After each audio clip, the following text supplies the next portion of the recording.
Hello friends. Okay, so today's topic is one that really applies to every single different kind of food, but I'm going to zoom in on Easter eggs because it is now a week after Easter, and I think one of the things in recovery that's really important is reflection.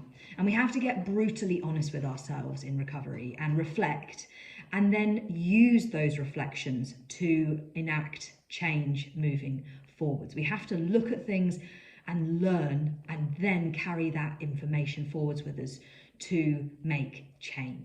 So what I want you to do is take a moment to reflect on this Easter and to get curious about where restriction might have shown up. Now we have to look at restriction from all the different dimensions at which it presents. That is, it can be the type of food, so what the food is. It can be the amount of food. It can be the timings around that. So that could be something feels okay to have at lunchtime but doesn't feel okay to have at breakfast, or the time-based restriction of, oh well, I'm hungry now but it's not this time, so no, I won't have it. Then there is the combination and repetition restriction. So this could look like repetition being, it might feel fine to have toast at breakfast, but then to have toast at morning snack as well, or to have bread at lunchtime, or both, that feels a bit ooh. Or the combination one. So for example, it might feel fine to have something on its own, but you combine it with another thing or another couple of other things or whatever it might be, and that doesn't feel okay. Then, of course, there is the preparation-based restriction, and that can be how it's prepared and also who it's prepared by. So having lasagna that's made by you might feel okay, but having your parents' homemade lasagna or going out to a restaurant and having lasagna, that doesn't feel so okay. So those are not necessarily all of them, but those are some of the key ways in which restriction shows up. You've got the type of food, the quantity of food, the time-based restriction, preparation-based restrictions, and then also those combination and repetition-based restrictions. So what this is going to look like is just getting really honest with yourself and looking at this Easter and thinking, where did any of those restrictions show up? And if we zoom in specifically on Easter eggs, what restriction went on potentially around those Easter eggs? Let's look at type. Did you get the Easter egg you really wanted? Did you get all the different Easter eggs that you really wanted? If we look at quantity, did you eat those Easter eggs without restriction? Or did it look more like pre-portioned, controlled, eating sort of approved amounts of those things? Time-based. Was the consumption of those Easter eggs restricted in the way of, well, you did it in the evening at the end of the day when everything was sorted? Was it restricted at all in terms of you noticed that actually you were thinking about those Easter eggs and then you were like, oh no, I'll do that later, I'll have that in a bit?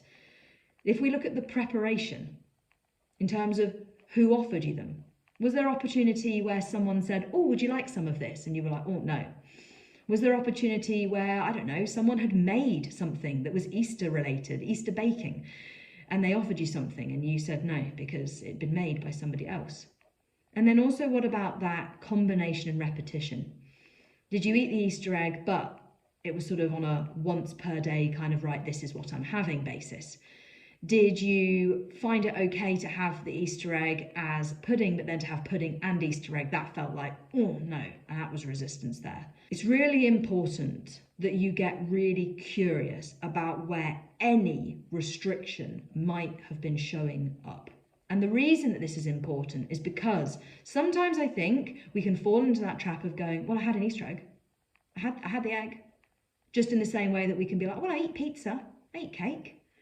But actually we have to dig deeper and we have to go, okay, great, but where was the restriction showing up? Maybe it wasn't. Maybe you're listening to this video and you're thinking, no, absolutely no, didn't do that, no, didn't happen. Brilliant.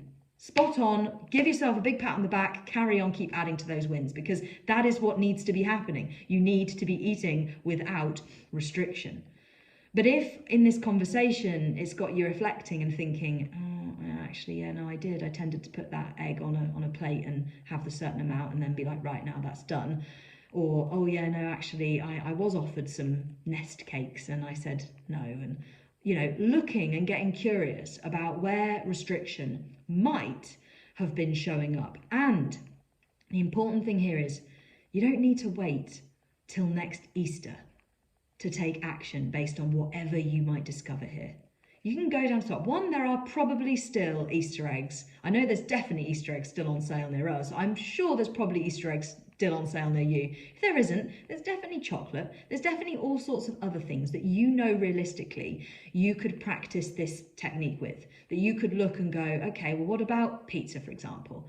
Okay, I think to myself, I can eat pizza, but where might there be restrictions showing up? What about the quantity? Maybe I can order a medium pizza, but to order a large or an extra large, well, that feels really scary. Maybe I can have pizza if I'm the one who makes it, but it doesn't feel so comfortable if someone else makes it, or if I go out for it. Maybe it feels okay to have pizza on a Friday evening, but to have it multiple times throughout the week, or to have it at lunchtime and at dinner time, that doesn't feel very easy.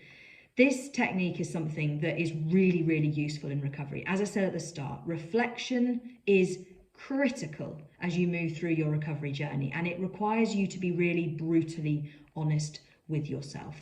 So, with that, I really hope that this has been useful. I'm going to keep it nice and short and sweet. Take care, whatever you're doing. I hope you have a wonderful day, and I will speak to you very soon. Bye-bye.